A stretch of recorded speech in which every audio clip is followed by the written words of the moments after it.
Você acredita que as pessoas têm o poder de se autogovernar? Que no geral a humanidade é boa e que a liberdade é essencial?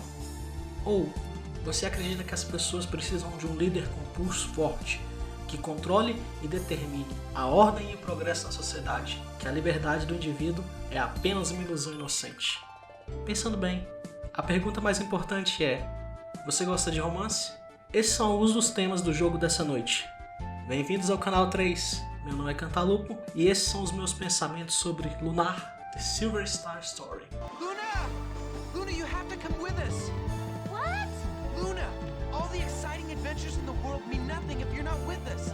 This isn't just my adventure, Luna, it's ours! Oh, Alex, but what if... There's no time to think about it! Hurry! Give me your hand! Come on! Oh, I hope I did the right thing. It's all so exciting. That was close. You almost didn't make it, Luna.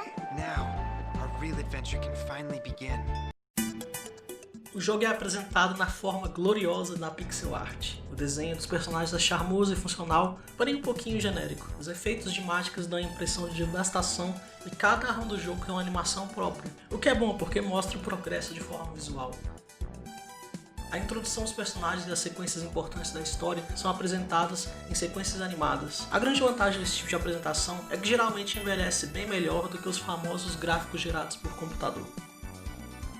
Temos aqui belas músicas orquestradas e os personagens são dublados. Eu gostei da dublagem e é muito bom ouvir os personagens falando durante os combates. Eu não gosto da música principal do jogo, mas é a exceção. As outras no geral são muito boas. Fico com 30 segundos da minha preferida.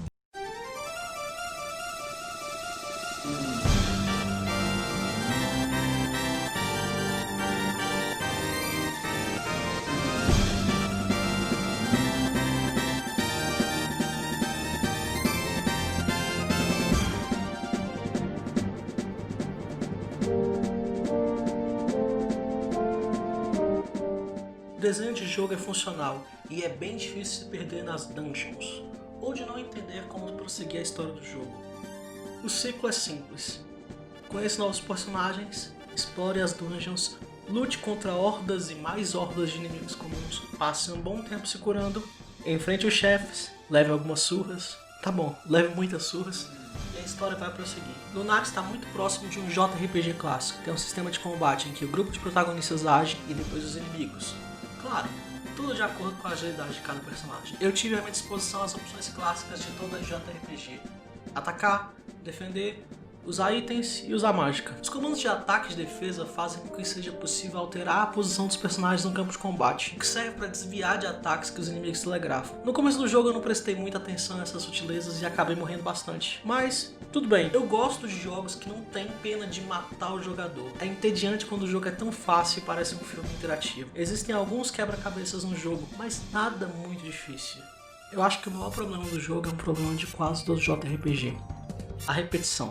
Depois de um tempo, os combates contra inimigos comuns se tornam monótonos. Eu descarregava 300 magias nos inimigos e passam a ser mais incômodas de continuar a história e lutar contra os chefes. Não me entenda mal, eu gosto mais de JRPG do que de discutir com estranhos na internet, mas mesmo os grandes prazeres, como ET genocídio contra uma população de monstros, cansam um pouco. Pelo menos é possível enxergar os inimigos no mapa e não aos famigerados combates aleatórios.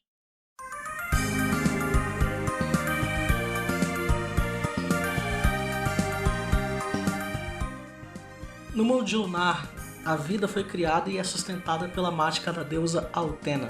A deusa vive entre os mortais e os agracia com milagres e favores. Porém, e sempre existe um porém, de tempos em tempos, um mal surge e tenta destruir toda a vida: o Imperador Mágico. Ele conta com a ajuda da tribo Vil, que é uma raça inteira que foi transformada em monstros e banida para um deserto no fim do mundo por se rebelar contra a deusa. Quando o mal aparece, surgem vários heróis para defender a deusa Althena, e qualquer semelhança com os Cavaleiros do Zodíaco talvez seja pura coincidência.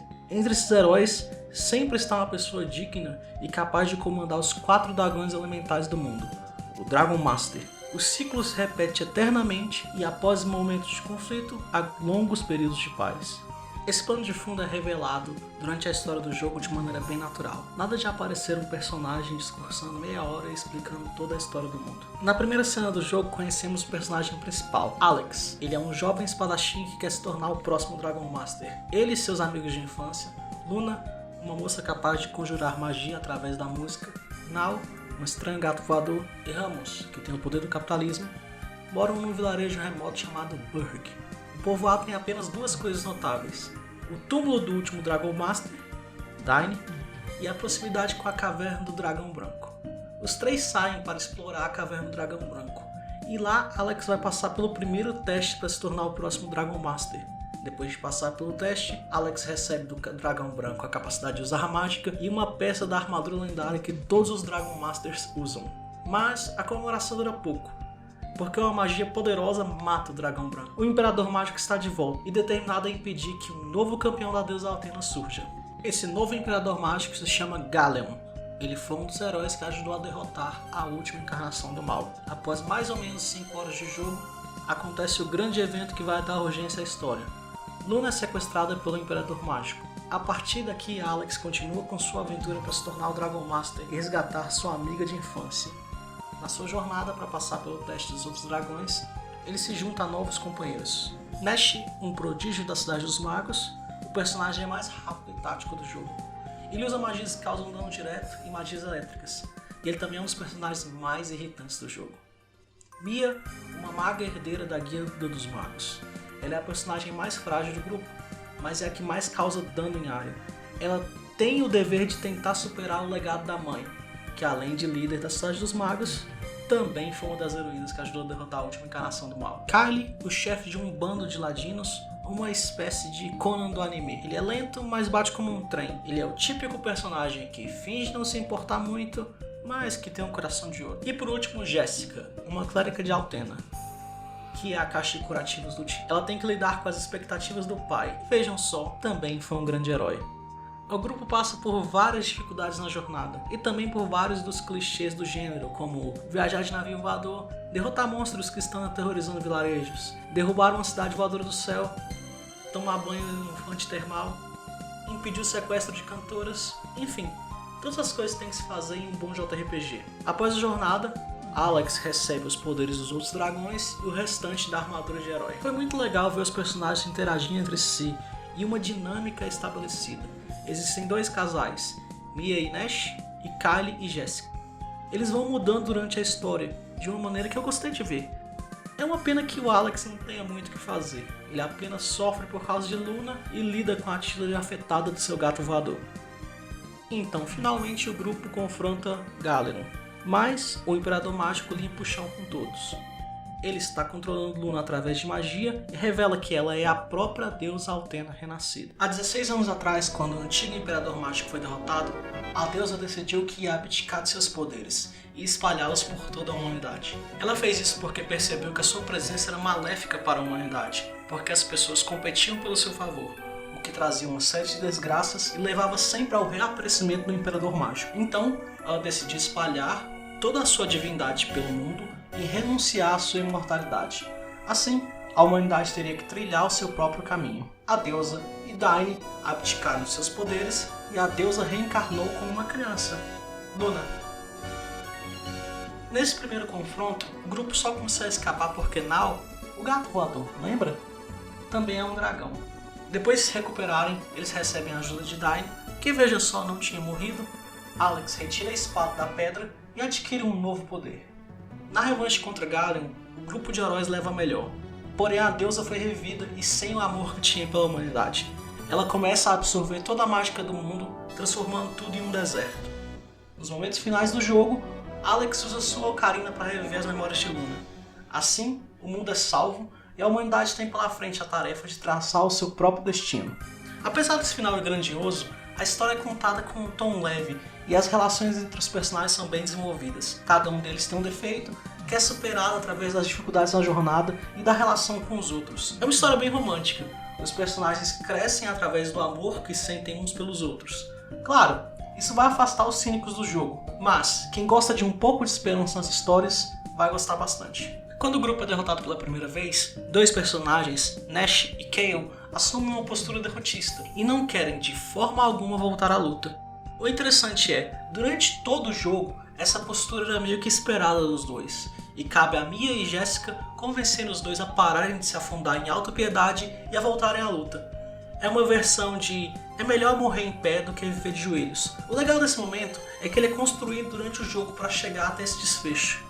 O grande líder dos bandidos e o prodígio da magia foram derrotados. Os dois têm expectativas sobre eles e eles quebram sobre o peso dessas expectativas. Mas conseguem se reerguer, extraindo força de suas relações. A maneira como isso é feito também é muito boa. Mia e Jessica não vão pedir a eles que lutem. Elas vão se despedir e dizer que estão indo lutar novamente. Eu também gosto do choque de ideais. A liberdade do indivíduo contra as expectativas sociais. A autodeterminação contra o culto da personalidade. De uma deusa ou de um líder forte. Um guia iluminado. É um tema que se repete nos personagens e na história do jogo. Those that underestimate the power of the human spirit are destined to fail. A deusa Altena é claramente inspirada na deusa Atena do panteão grego, que é associada com a guerra justa e com a liberdade. Porém, no jogo a deusa não apenas fala em liberdade, ela se torna humana para viver e sofrer essa liberdade da vida comum. Eu só consigo lembrar de cabeça uma história de um deus que se torna humano. Bem, talvez eu esteja buscando referências demais. Ultimamente, histórias cínicas e que vomitam os temas sem nenhuma sutileza são consideradas boa escrita. Basta aparecer alguma piada metanarrativa para os mais impressionáveis dizerem genial. Eu tenho um grande fraco por JRPGs e gosto de passar um tempo nesses mundos fantásticos. São histórias que muitas vezes são inocentes e que têm suas fórmulas e clichês. Mas, em alguns casos, como no jogo de hoje, apresentam alguns temas que fazem pensar. Eu gostei de Lunar porque ele me lembrou um sentimento de volta para casa. Há muitos anos, quando eu joguei o meu primeiro JRPG, eu vi uma coisa realmente especial dos videogames. Algo na maneira de experimentar uma história que eu não senti em nenhum outro lugar. O jogo tem várias piadas que não seriam bem recebidas hoje em dia, principalmente as de teor sexual. E tem grande parte do seu enredo movido pelo clichê da donzela em perigo. Mas também tem personagens fortes, que não são definidos apenas por sua função na história. Eu recomendo esse jogo apenas para os veteranos de JRPGs. Apesar dos muitos pontos positivos, acho que quem gosta dos jogos mais modernos não vai gostar dele. Também acho que é um ótimo jogo para quem consegue apreciar uma história com um pouco de esperança e um pouco de romance. Bem, esses foram os meus pensamentos sobre Lunar. Espero que você tenha gostado. Obrigado por assistir até aqui. Boa noite e até a próxima.